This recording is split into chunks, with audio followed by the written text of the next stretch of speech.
the new exclusive TCG Archetype, the FAs. They've got a few new cards, and I thought that they were bad too. A lot of you guys mentioned that the new FA stuff, it just wasn't that good. But after watching this video, I actually think that they have some potential, courtesy of Steven over here. He's really showing off how good the deck can be. Now, if you guys don't know what the Archetype is, it's basically an Archetype that increases its level. Now, I showed off the FAs before using Marshalling Field, but then I thought about it, alright? If you guys didn't know, in OCG, it's pretty much spirals. However, heroes seem to be doing okay simply because of a card called Dark Law, which I'm sure a lot of you guys are familiar with. It basically makes the field macrocosmos, and that basically destroys a bunch of different decks. And now the FAs basically have a lot of mechanics that are similar to it, and I can see the deck definitely becoming much better. I mean, we remember Spirals, right? Everyone said Spirals were terrible, but now they're the best deck in the game. Now, with FAs, I think it's a different case, because it just shows you that the deck can still function as of right now. And you guys see the guy is actually going to be increasing his attack to an absurd amount. Basically, you need to get them up to a high level, then you can activate Marshalling Field, and then you pretty much just win. I mean, Marshalling Field is an insane card for the Archetype. But really what it comes down to, guys, is being able to macrocosmos your opponent. When Hang On Mox hits level 7 or higher, it makes it so any card sent to your opponent's graveyard is banished instead. And then with the new Whip Crosser, when this card is level 7 or higher, your opponent cannot discard or send cards from my hand to the graveyard to activate a card effect, which really hurts all of the spellbook cards this guy was trying to search out. On top of that, banishing your Dark Magicians is not good for a Dark Magician player. But anyways, I got a few plays that I want to showcase off versus a variety of decks. And ABC, it's still a popular deck, so it's kind of still meta. However, against Spirals turn 1, they completely dominate the board. However, if this deck was to tactically go first and basically make a field, basically, what the deck really needs is you got to go for Whip Crosser and then also Mock. If you can go for the Mock plus the Whip Crosser, you macrocosmos, and then your opponent can't send or discard cards from their hand to the graveyard, which completely shuts down a lot of different decks because most decks use the graveyard. I feel like what the deck is essentially at this point is a version of Heroes, because Heroes basically live off of Dark Law. That's how the deck even wins at all in this game point in this metagame of Spirals being one of the most popular decks. However, you don't get the effect to get rid of a card, but what also is actually pretty important, there's a lot of cards like hand traps and stuff where they just can't send cards from their hand to the graveyard, and that completely shuts down a lot of cards that people are now running in the main deck. As you guys have seen in the OCG, the top 10 cards, they're just hand traps. Basically, every deck is running like, 12 plus hand traps in the main deck. And there's so many decks that are coming out. This is a new Archetype, or it's the new Counter Fairies. This is something else that's coming out. And this just gets absolutely shut down by this, because there's a lot of cards that you actually have to discard to search out for other cards that really start getting that Archetype going. I know Blue Eyes is still kind of a popular deck, although I don't know if I would consider Blue Eyes meta, but I'm here, guys, pretty much to show you the FAs, because that's what is new, and no one's talking about the deck. Everyone thought it was bad, but like you said, I honestly thought the same thing. I'm like, this deck at the end of the day, it's too slow. Now, like I said before, when you activate Marshalling Field and you increase their levels, I mean, this guy got it up to level 8. Now, technically, it goes down because of the field spell. It only increases it by 2 during the battle phase only. And you guys can see he's going to go ahead and make a Blue Eye Spirit Dragon. Now, again, it basically comes down to, can you open up with a Marshalling Field turn 1? As of right now, okay. In the future, like I said, Spirals were argued to be one of the worst exclusive archetypes. Then they got some support, and then they became the best deck, pretty much. And you guys can see over here, this card is now able to not be destroyed by battle with an opponent's monster whose original rank or level is lower than this card. So the Sonic Meister has the ability to make it so it can't be destroyed by battle, and then the Mock card, which is the main one, it makes it so your opponent has a Macrocosmos, and then on top of that, it is immune to monster effects, I believe, that are lower rank / level than that card. So you guys can see the new Pit Stop card is basically for draw power. However, I feel a little bit iffy on it because you got to activate multiple to get good value out of them at the end of the day. Again, it's like good goblin housekeeping, but the Dirt Bike card definitely is pretty good. Like I said before, it just stops a lot of different decks, and you guys can see he's attacking over it, but it can't be destroyed by battle. And the problem that the deck like has as of right now still is that it takes a while to get vamped up. However, most of the monsters, they have some type of way to protect themselves. One of them is immune to monster effects, one of them is immune to being destroyed by battle, and obviously it has to be something that's lower than itself, which is again the main problem the deck has as of right now. You know what I thought would have been cool is just throwing like calculator in the deck just for those disrespect plays when you've basically beaten your opponent but you're just activating it.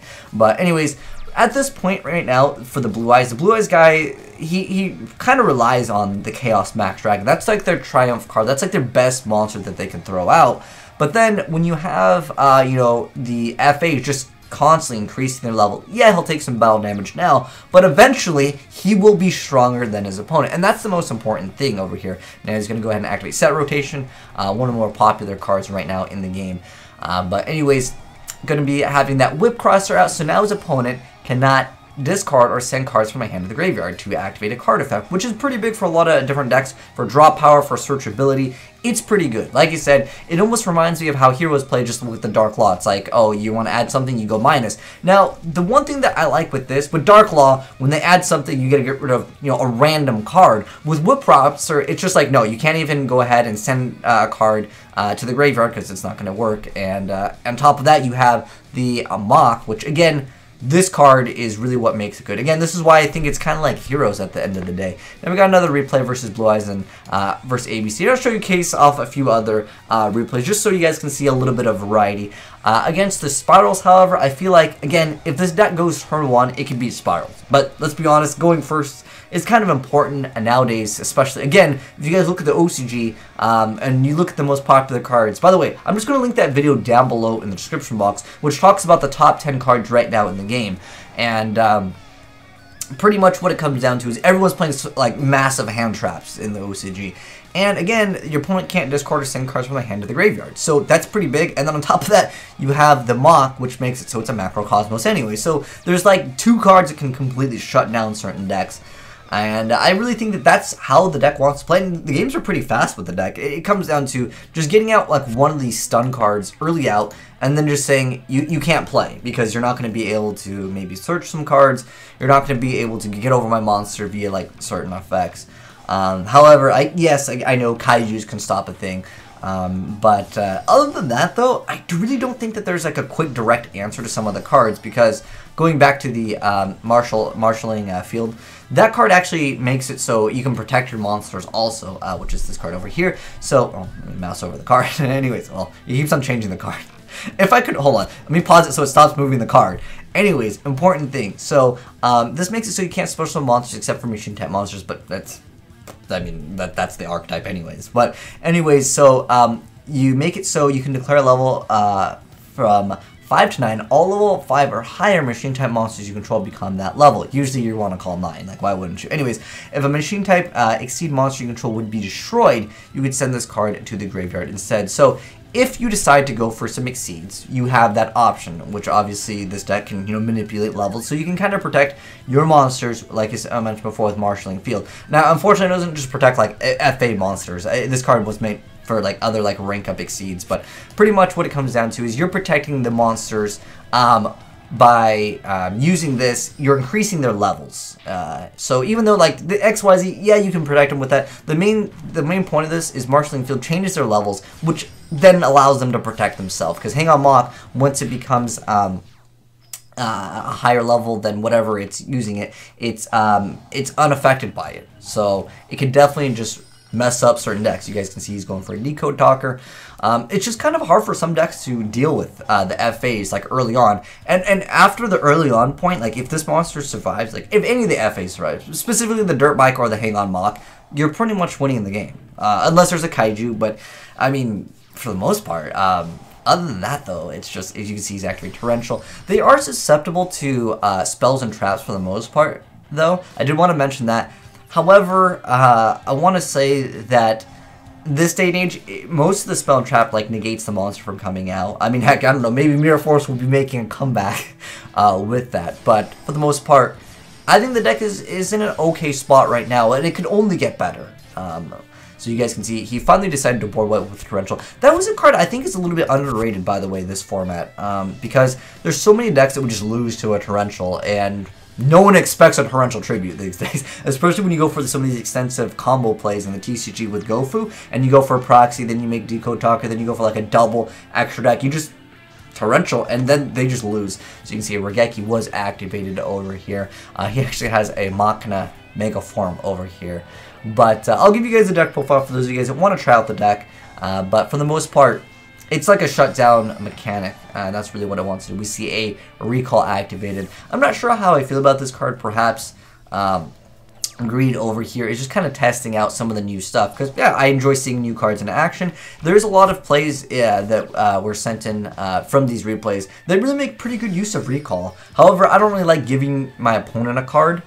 But at the end of the day, with the FA Archetype, once you get strong enough, like once the monster has a high enough level, I want to say that it's irrelevant for some decks, because if they don't have, again, a Kaiju to tribute, the monster, once its levels increase with Marshalling Field, it's going to be protecting itself anyways from majority of destruction, because once a monster is out, usually people rely on monsters effects to get rid of things, but he decided, he's like, dude, it's just GG over here. And this was just with the extra tech that I wanted to share off. But I'll play like two more. Oh shit, there's a pretty good one against the Pendulum. The Pendulum player kind of done goofs over here, but like certain decks that really revolve around the graveyard, for example, like Lightsworn, yeah, you activate a Macrocosmos against them, aka Hang On Mock being level 7 or higher, you just win the game. For the most part. And there's actually, hold on, we're going to see a good use out of Recall once again. I don't know. I want to know what you guys think about the Recall card. Do you guys think it's good, or do you guys just feel like getting your opponent the extra card is bad? I feel like for decks that make like a boss monster, like for example like Raid Raptors, or any of these decks again that just make a monster that's really tough to deal with, it could be okay, because sometimes your opponent has like one out to it, you know? Just activate this, you're good to go. So he makes a Minerva over here and finally gets over his opponent's oh, well, I guess, yeah, his opponent's monster. And then he's going to go ahead. He's got Sonic, Meister, and Hang On Mock. He's able to use the Pit Stop for the special summon ability. And that's kind of cool. However, I feel like this card is so like counterproductive in its archetype. It should have been like equal to the number of FA Pit Stops that are banished to draw instead of in your graveyard. Because obviously you want to banish to special summon. But he activates Effective Judgment Dragon. He's going to activate Recall. So he'll be good to go, because the monster technically gets protected anyways, because, this is the one where it can't be destroyed by battle. So I guess technically, well, now that the JD's gone because of this, even if he was able to attack over one guy's next turn, he would just start vamping up its level, and he can't really get rid of this card in the first place. But, yeah, that is, well, actually, hold on, I wanted to show you guys that Pendulum one because it was kind of funny. But for the most part, guys, there's a lot of, the rest of the replays are blowouts, and what I mean by a blowout is, the guy just quits because he's got Macrocosmos. It's pretty self-explanatory. So he's going to go ahead and increase the level over there because he activated that. And the one problem that the deck can have right now, and this might change in the future if they get better support, which is that like you need Marshalling Field like very early on to do those kind of like shenanigans, activating Wavering Eyes. But what's funny here is Hang On Mock is already level 7 or higher, so he actually loses all those cards. Those cards actually get banished, which totally sucks for him. But anyways, like I was going back to my point of Marshalling Field, you have to make it so the monster becomes level 5 first, which I mean, if you happen to have a field spell, obviously it's a pretty easy thing to do, because most of them have that effect where every time you activate an FA spell or trap card, it increases our levels. And like the Pit Stop can actually increase your level, but at the end of the day, this is just a Dark Law Turbo deck. Like that's its win condition essentially against the meta as of right now. But I know some of you guys might want to check out the deck profile, so I'm gonna give it to you guys. So anyways, let's go ahead and just click Get Deck over here. I will go ahead and go to the deck edit section and go ahead and go deck edit. And we don't want the Pendulum deck. We're here for the FAs. Let me go ahead and sort it so it looks really nice and clean. By the way, anyone can do that in Yu-Gi-Oh! Pro 2. That's why I love Yu-Gi-Oh! Pro 2. Just lets you get that quick access to the deck profile. But I feel like there are some cards that I just don't know how I feel about. Like I said, Recall, maybe in this deck it can work. I want to know your guys' thoughts on it. Also, another really cool card is Ties of the Brethren, which we didn't even see activated. And we don't have that many cards in the archetype as of right now. Let me type in... wait, let me just type in... Oh, gosh. Because F.A? Is it F.A dot? Okay, F.A dot. There we... What? F.A dot. That's kind of weird. Okay. Okay, maybe if we scroll down, there'll be an order. Okay. I guess for some reason F.A. doesn't... Oh, it's hang on mock. Ah, gosh, okay.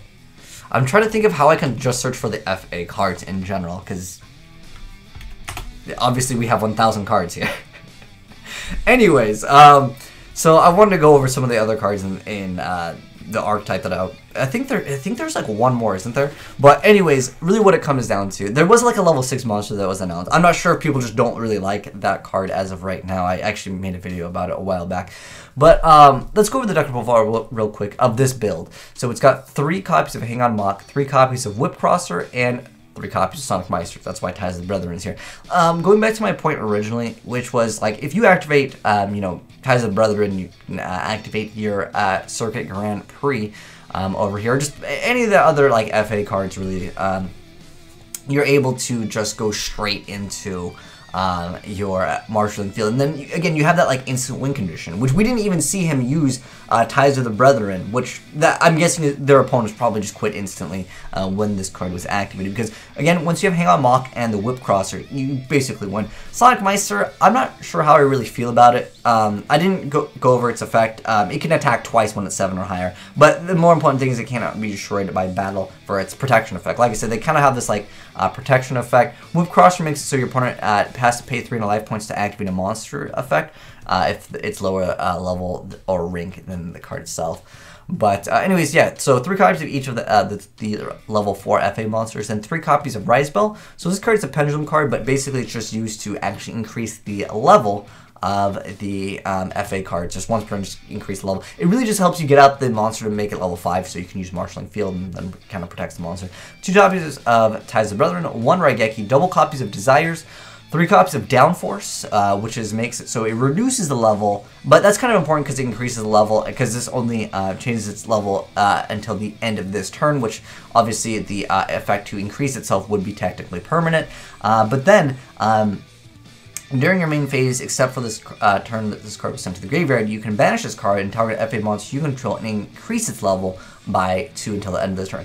I'm not really sure if I really like this card so much right now, as much as I think it's just an FA card to increase the level, theoretically, when your opponent starts their turn, because the down crease only lasts a short duration when you're activating it, and then again it will be increased later. So it might just be a filler card as of right now, but that's the way I see the card. Then we got 2 copies of Set Rotation, because it locks your opponent out. And then we got 3 copies of FA Pit Stop over here. So this is like the draw power of the deck. Plus, again, it's another one of those cards where it can just increase the level because you're using it. And then we have the Off-Road Grand Prix. So this makes it so it increases the levels of all of the FA monsters on the field during the main phase only. So that can kind of help. I mean, there's ones that increase during battle phase, which is the Circuit Grand Prix. But anyways, you can only use each effect of it once per turn. So the first effect says, if an FA monster you control is destroyed by battle, you can discard a random card from your opponent's hand. And then the second effect is, if this face-up card on the field is destroyed by a card effect, you get to add an FA card from your deck to your hand except for itself. So that's kind of cool. And this one, it increases the level by 2 during the battle phase. And then if an FA monster destroys a monster by battle once per turn, you get a draw card. So it's a little bit of draw power for the deck. And then on top of that, if this face-up card is destroyed by a card effect, you get to add another FA card from your deck to your hand except for itself. So these have like really easy searchability. And then we have Oracle of Zephyr for the set rotation. We have 2 copies of Heavy Dust Storm. I don't know how I feel about this in the deck. I really feel like this deck is a kind of a turn 1. Let me just open up good. However, like I mentioned before, these cards definitely, as of right now, they protect themselves, like the ones that we're seeing right here. This one makes it so they're going to take burn damage. This one makes it so it is unaffected by just being destroyed by battle. And then this one's unaffected by opponent's monster effect. So they kind of do protect themselves. But I really want to say that the way that the deck loses is to spell and traps for the most part. So this can kind of help out, I guess, with that. Like, you can get rid of, torrentials and stuff like that. But Dark Hole and Raigeki, they are still very popular right now. We see double copies of the Storing Mirror Force, 2 copies of Return to the Front Lines, 3 copies of Marshalling Field, which is one of the most important cards. And then 2 copies of New Card Recall. Now, as far as the extra deck, we definitely have room to add things and stuff like that. So, but these are I guess the core cards that he wanted, which is basically like Nova and Infinity. But I feel like if you have them at level 5, usually that means they probably have the ability to survive. If not, like if you're not going to be able to go for these. Well, really what I wanted to say was, if you have 2 monsters that are surviving, at that point, you probably have used already a card to increase the level. Therefore, why would you make this when you can have 2 monsters that can kind of stun? I don't know, in the off chance that you know your opponent is going to be going for like something next turn and you need to negate it, I guess that works as an option. It's better to have these options, but for the most part, I don't really see these cards come out too often in FAs. I mean, the Archetype is very new. There's very little footage of the deck out right now. Oh my gosh, this video is 20 minutes long. But there's just so much stuff that I wanted to cover. But like I said, guys, I want to know what your thoughts are now on FAs, now that we have talked about it, have you kind of seen it in action. Do you guys think the deck is better? Because like I said, I don't think FAs are bad after I've seen these plays go off. After this video, I think that a lot of people will be more interested in trying out the deck. Again, at the core concept, it reminds me of Heroes and OCG. It's basically Dark Law turn 1, and that's kind of how you win. But we could only get better from here. I don't know if you guys have any suggestions for the FA Archetype, but let me know them down below if you guys have any cool ideas or combos for the deck. Because I'm definitely interested to see what this deck does, because it is an exclusive Archetype and everyone thinks it's bad, like yourself. I thought the same thing, but it's okay, guys. You know, Spirals were there in the same boat, but with new support, you know, decks can be pretty good. But anyways, hopefully you guys enjoyed seeing the new FAs in action. If you did, drop a like on it, and if you're new to the channel, hit that subscribe button for more new Yu-Gi-Oh decks.